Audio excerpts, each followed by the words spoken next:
welcome to Against the Law, the myth-busting ancient history podcast. We take a jab at historical misconceptions to uncover the truth about what really happened in the ancient world. If you should hear this noise, that's the Against the Law gavel smashing down on some naughty lies. In the shop today we have Zenia, poised and ready as ever to take a stab at some history facts about the ancient Romans, Meg, who has a piercing gaze fixed upon the ancient Greeks, Barney, who's going to gauge our knowledge about the ancient Near East, and I'm hoping we don't leave her scarred for life, but we've got an appointment today with history presenter and comedian Iszi Lawrence. She's due to fill us in on some more ancient body mod factoids. I'm Flo, and unfortunately I can't be here for today's episode. On the day this podcast is recorded, I'm actually getting a tattoo of the Against the Law logo in honour of today's episode. I asked the team where I should get it. They said anywhere, so I've decided to get it in Madrid. Are you surprised? I suppose nobody expects the Spanish ink acquisition. All joking aside, as you'll have guessed, today's episode is all about piercings and tattoos. So team, who in the ancient world had tattoos? Barney, do you want to go first, or should you kind of chronological? Actually, I do have a fairly good place to start. So there are some really interesting examples of tattoos going back very far into human history, prehistory, I would say. And this is not ancient Near Eastern, but his name did come up whilst I was doing my research, and perhaps listeners might have heard of the famous Ötzi the Iceman. Oh my god, I was so hoping someone was going to bring up Ötzi the Iceman. I'm obsessed with him. It's such a fascinating story, and I found out the other day also that there's like a curse around the body as well. Yeah, I was reading that, but apparently it's not statistically significant. Someone's checked. But back to basics. Ötzi is a natural mummy that was discovered on the Austria-Italy border, I think, in the 1990s. And he's this incredibly well-preserved man from thousands of years ago, like 3,300 BC, I think. And he remarkably has, being so well-preserved skin, and on his skin is a number of tattoos. And so when people are going back to the earliest examples of tattoos that we can look at in human history, like Ötzi is one where you can literally still see his skin, which is pretty awesome. But yes, those were quite decorative, I think, on old Ötzi. And I couldn't find much evidence of people having decorative tattoos within the ancient Near East. Egypt, yes, a little, but not so much ancient Near East, where I think they were used as like branding and marks for people. Yeah, similar in Greece. I've got a cool etymology about the idea of branding and marks. So, you know our word stigma? Yes. Mm-hmm. Meaning there's like a prejudice against it, or it's a mark of shame. Mm-hmm. Well, that was actually the Latin for tattoo. And the Greek. Oh, there we go. I think the Romans got it from the Greeks. We stole it. You stole my fact. Stole your word as well.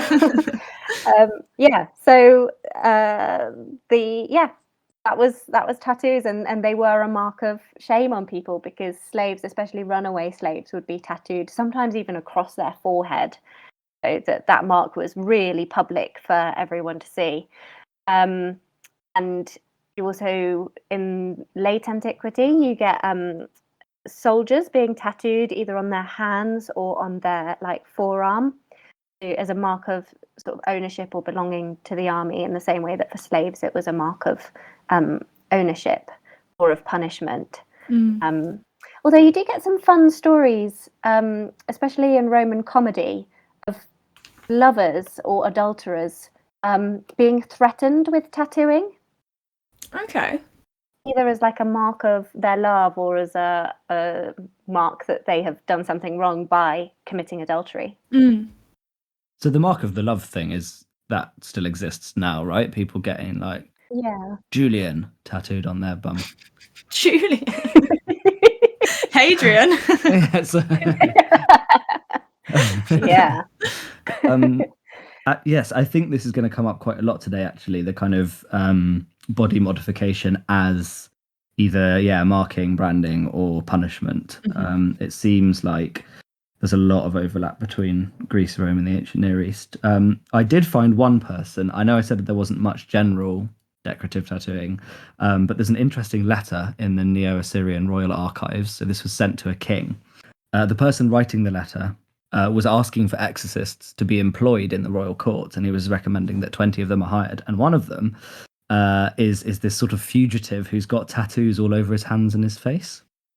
And what's interesting about the letter is that the person writing it says that this exorcist is highly competent despite the tattoos. Oh, wow. So That's you can so tell interesting. the attitude towards them is that, yes, it's a bit weird that he's got tattoos on his hands and his face, but he is a good exorcist. Which, that felt uncannily similar to modern job interviews. People always say that, Yeah. don't get a face tat because you'll struggle to get jobs. Yeah. That's so interesting. I think if I was looking for an exorcist specifically, I would be like, I think they're probably a good exorcist if they have face tattoos, It seems kind of on brand. And his name, if we're interested, was Akreya, Very nice. the tattooed exorcist. What a legend. Yeah, it's really similar in Greece, I think, this sort of permanent body modification is sort of a bit taboo in general. So tattoos were often used, like Zenia was saying, for runaway slaves or war captives. So if you got captured in war, you might be sort of branded with the mark of the people who'd captured you. So the Athenians apparently used to tattoo owls on people's hands as the symbol of Athena, symbol of Athens, which is quite cool. I mean, I think an owl would be a nice tattoo, actually. I would go for that, but not if you've been captured in war. Maybe instead of our favourite things, we should ask each other if we had a tattoo, what would it be and where? Ooh. Oh, that's a great idea. I've already got my answer. Do either of you actually have any tattoos? No, I don't. No, I don't Yeah, either. me neither. Guys, Ooh, no. Does Flo? I don't think so. I mean, obviously she's getting her full back tattoo now. Yeah. What will it be? But other than that, She's getting the Against the Law logo. oh my god! And it's all, how the logo's white on a blue background. Yeah. She's getting it that way around as well. It's a lot, I think. Maybe she could use woad for the blue background. That's another thing I came across with the ancient Britons. So most of the time, it's especially Caesar's diary or sort of account of his campaign against the Britons. He talks about them being covered in woad, the blue dye. But there are other sources as well that talk about the Britons being tattooed with animals. So again, these kind of decorative tattoos, which were very much associated with people who weren't Greek or Roman, who were what they called barbarian. So they may have had either as well as the woad, or I wonder if it could have been the animal patterns in the blue woad. It's all quite unclear, so it's not clear if they're actually tattoos. Yeah, there's a lot of confusion in translation, I think, because of the word branding.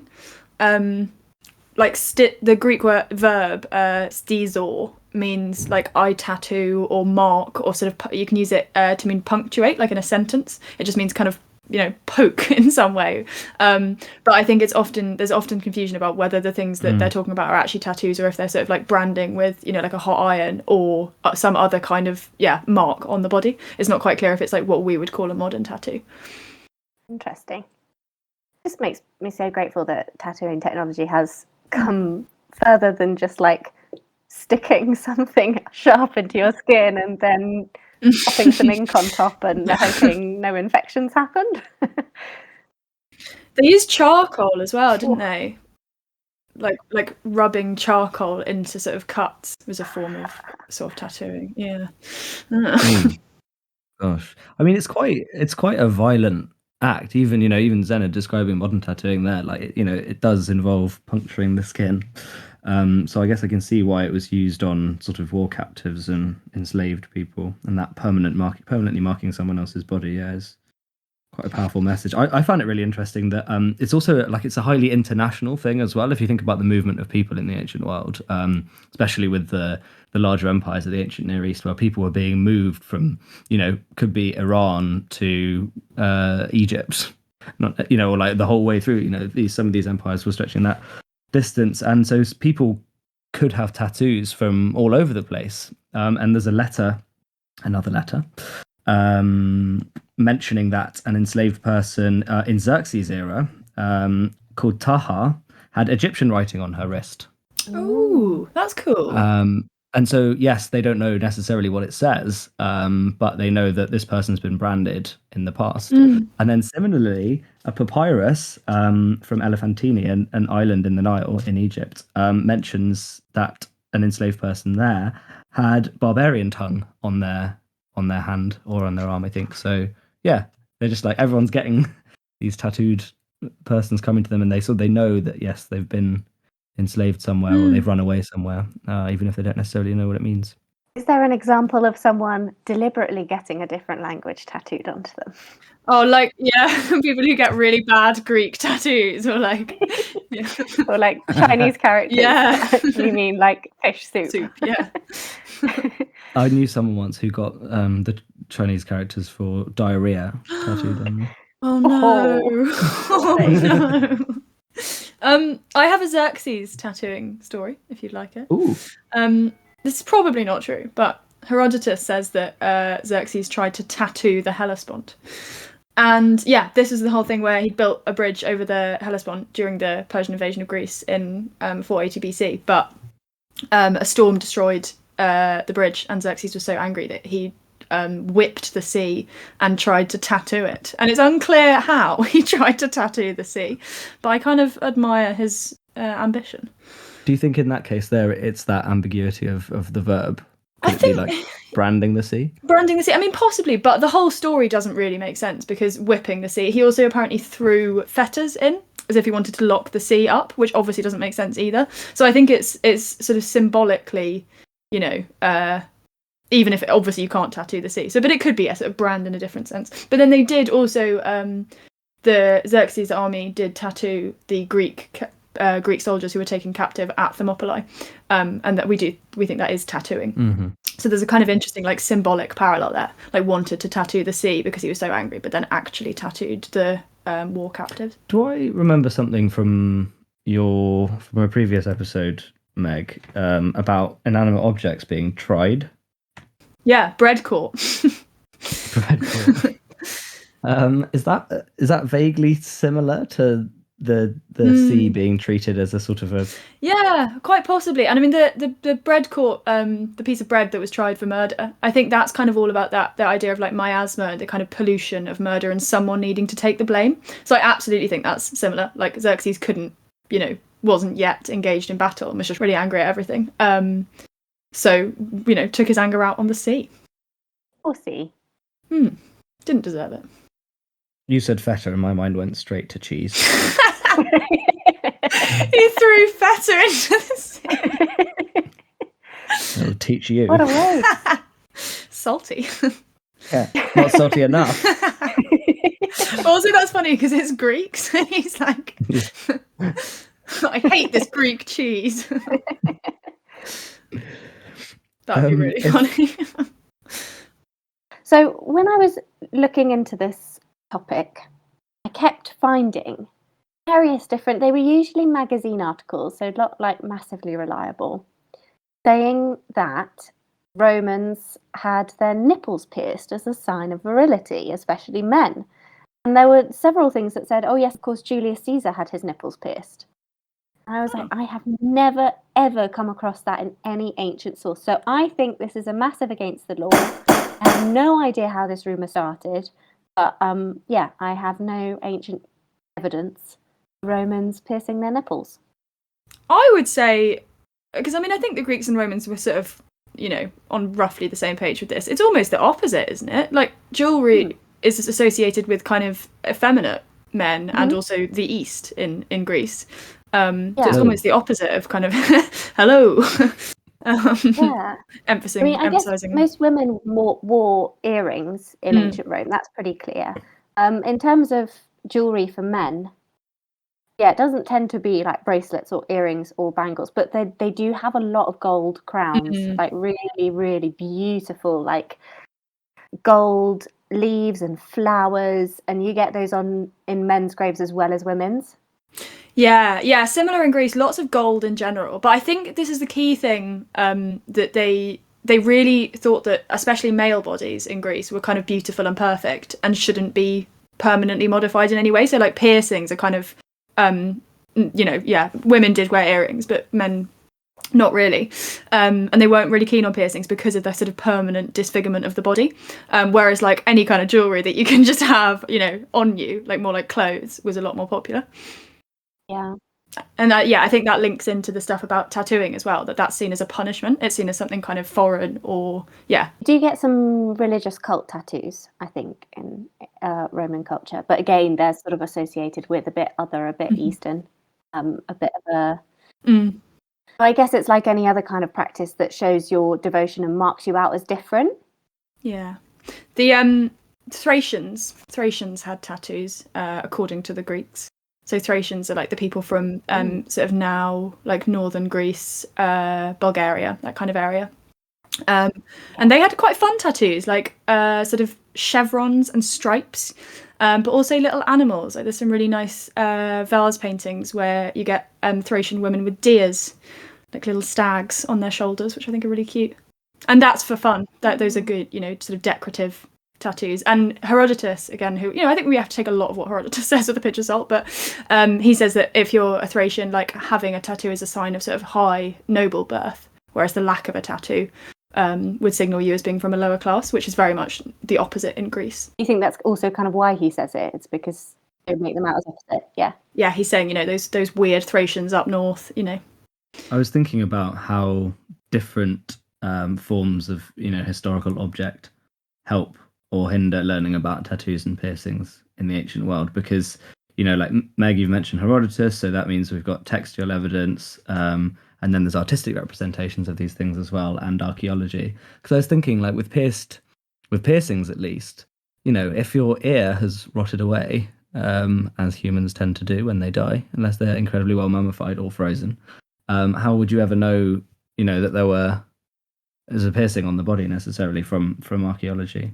Because I was thinking, like, we take earrings for granted, right? But I saw one person had suggested that, yes, Queen Puabi of Ur, one of the early Sumerian queens, who has this amazing golden burial jewelry with a headdress. I think I've talked about it before, actually. She had earrings, but they didn't assume in the description of the object that her ears were necessarily pierced. Like, they could have been hung off the headdress as well. Interesting. Yeah.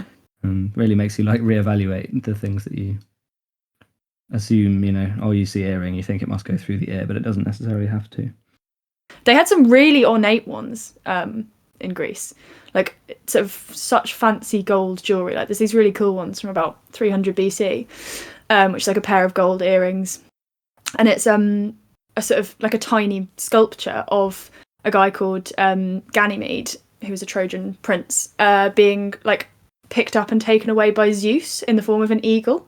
So it's just like this sort of hanging figure with this eagle carrying it. And obviously it's cool because they sort of hang from the ears. So it's sort of in, he's flying on your ears, which I think is cool. That sounds great. They're beautiful. We can tweet a picture. Another good little example. It's non-archaeological in the human remains sense, but is archaeological in the sense that it's a clay figurine. Are these Iranian figures from around 2400 BC that have piercing holes in the ears? So the little clay person has the hole to hang earrings off of the figurine. Oh wow, I love that. Yeah, so that you assume that they were decorating the object, and that also that reflected reality in some sense. And some of these have like 4 piercings all the way down both ears, so you could really deck them out. That's fun. It's like one of those little models you get, that you can practice like hairdressing or jewelry. Yeah, like ancient Barbie. Yeah, hanging all the different jewelry. That's so cool. I was thinking also about what you were saying, Meg, about this being a very Eastern thing. These kind of embellishments. And yeah, I think they loved it. I think I've talked about these before as well. These Neo-Assyrian palace reliefs with these abkalu sages. They're sort of these winged genies. They have 4 wings, and they've got clearly pierced ears, I think, with big decorative earrings hanging off them. But then, these are mythological creatures, but still, they have the well-oiled beard of a Mesopotamian man. So again, I think you might be able to assume that, earrings might have been worn by elite men. Yeah, Xenophon says that pierced ears are a sort of an Eastern thing, and sometimes you get like paintings or whatever of Greek men at a symposium, like a dinner party, dressed up as foreigners, and then sometimes they'll have pierced ears. in kind of it's like fancy dress. When I was little, I used to think it was the coolest thing, those like clip-on earrings. Yeah. Do you remember we talked about the temples of Asclepius in our hospitals episode?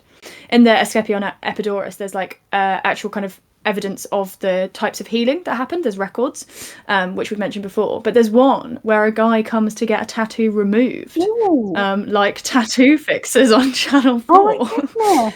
I think that's the material for another sketch. Ancient tattoo fixer. Oh my god, that would be so good. It'd be like, like a hospital drama, but set in the Temple of Asclepius. That would be incredible. I'm going to spend hours thinking of a good punny title for that. Anyway, the story it's not clear what the tattoo is of, I don't think, but maybe he was like a captive in war who later escaped or something. But yeah, I don't think it's clear. But yeah, it's a guy called Pandarus who goes to the Asclepion to try and have a tattoo removed. And I think when I talked about this before, it was that thing of you go in and you kind of go into a dream state, possibly fueled by opium, and then have a dream of Asclepius healing you. And the kind of what we've sort of worked out, probably what was actually happening is that then sort of surgeons almost would do whatever you need doing. This guy Pandarus goes to the Temple of Asclepius and he says, I want to get my tattoo removed, and he goes to sleep. And he dreams of Asclepius, the god of medicine, wrapping a bandage around his head. And the tattoo transfers from his skin to the bandage. And when he wakes up, the tattoo is gone. And there's a wild twist to this story, which is that Pandarus is so happy with the service he received at the Temple of Asclepius that he asks, he wants to make a dedication to Asclepius. And that was kind of, I don't think we talked about this before, that's sort of how you pay for healthcare in the ancient world, is you make a donation or a sort of dedication to the sanctuary. To Asclepius the god. So he asks a different guy, to go and make this dedication for him, gives him the money. But this other guy steals the money, takes it away, doesn't give it to the temple. And then, as sort of punishment for the fact that he's stolen the money, the tattoo that Pandarus got removed appears on the head of this other guy. How mad is that? That's crazy. Hi guys, it's Iszi Lawrence here from the British Museum. I did a podcast about the Scythians, so I thought I would tell you all about the Scythians. And when I say I know all about it, I'm their podcaster, I'm not an expert. But here is what I know about the Scythians. Well, I work for the British Museum a little bit. I do their British Museum membercast. And so back in the day, there's a guy called Zenia who is into the sort of Central European landmass, which is sort of, East Ukraine, bit of Persia, not quite China, not quite India, but that sort of massive sort of block of land, which is, modern day Russia, Iran, sort of area of land.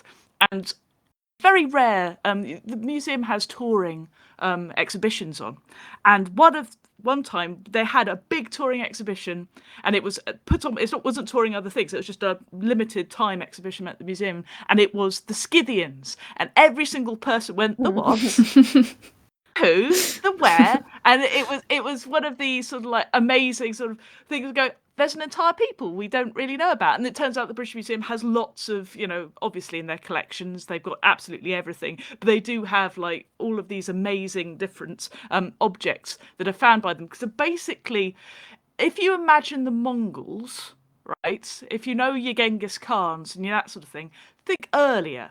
So I think it's one of the earliest evidence we have about it is obviously Herodotus, a very reliable source.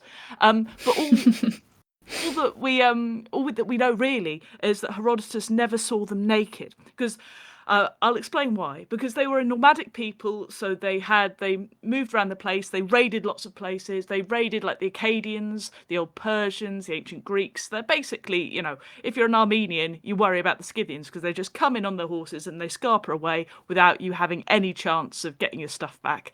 And they were pretty brutal as well to anybody who wasn't a Scythian. So Herodotus met them, didn't see them naked, and we know he didn't see them naked because he didn't mention their tattoos, right? And we know they had tattoos, partly because we've actually got human remains and we've actually got the tattoos.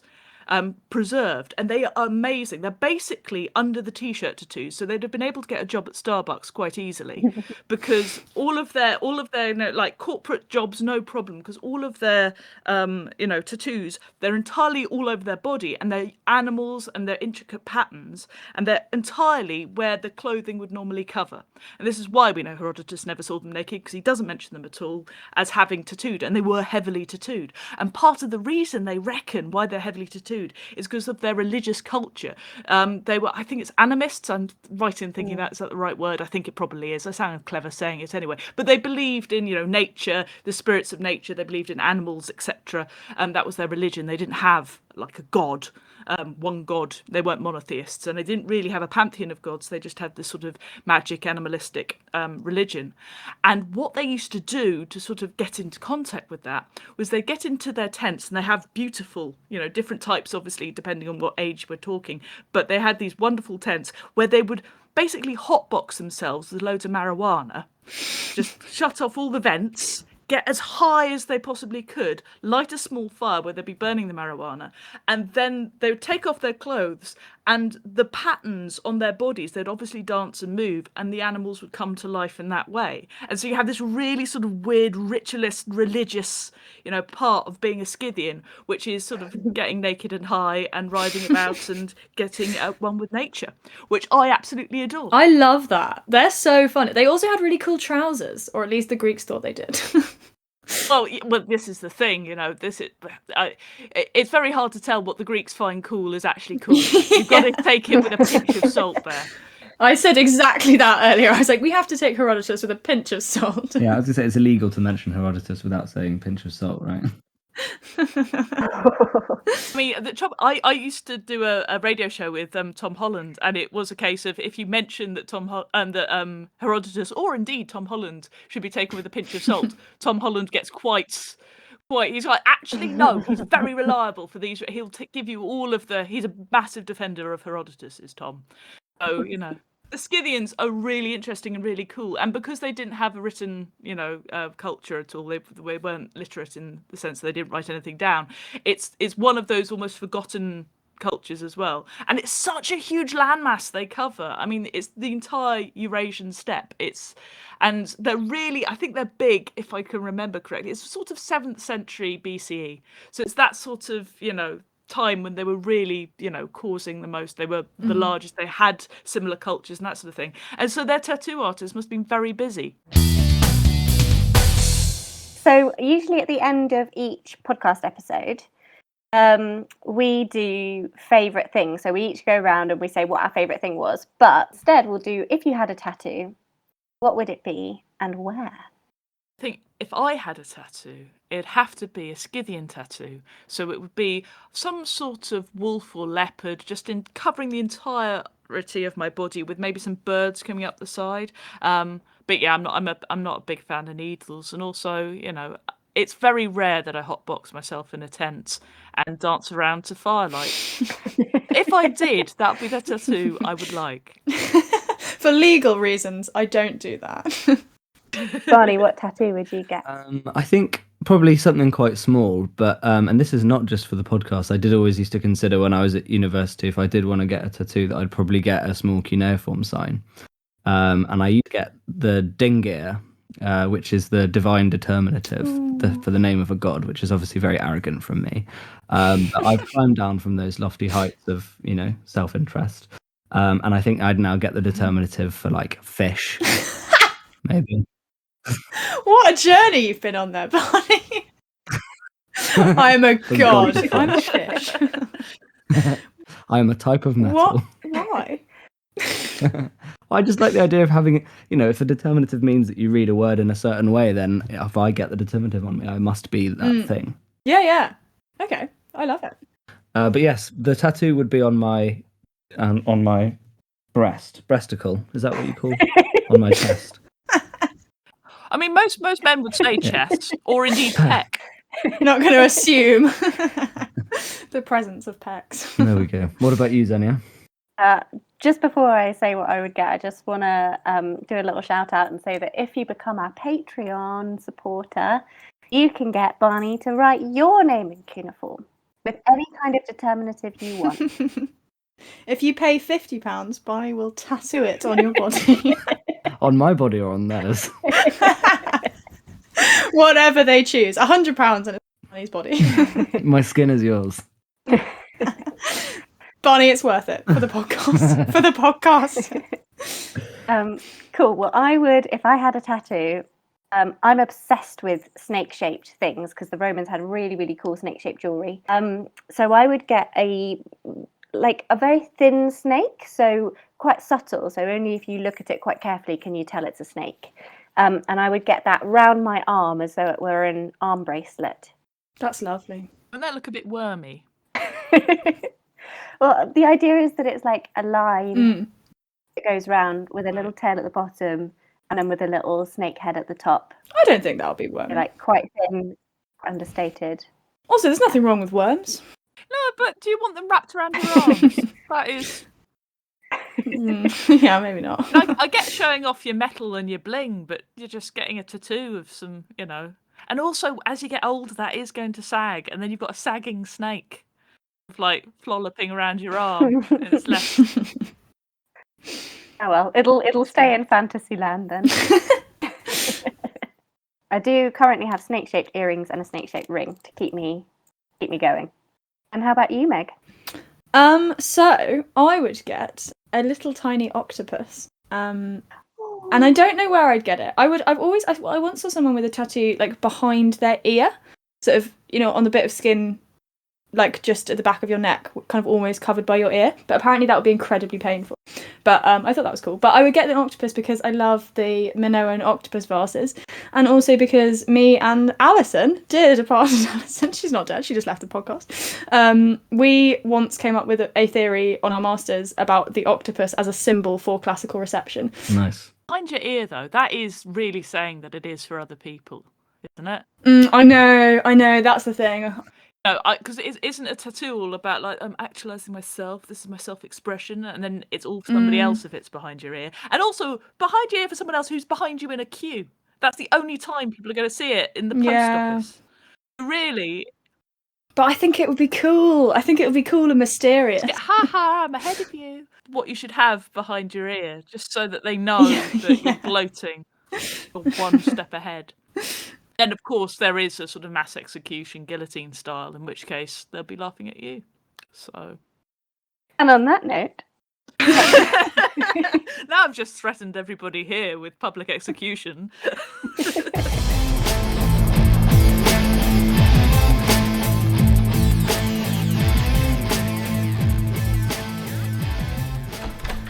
Guys, I'm back.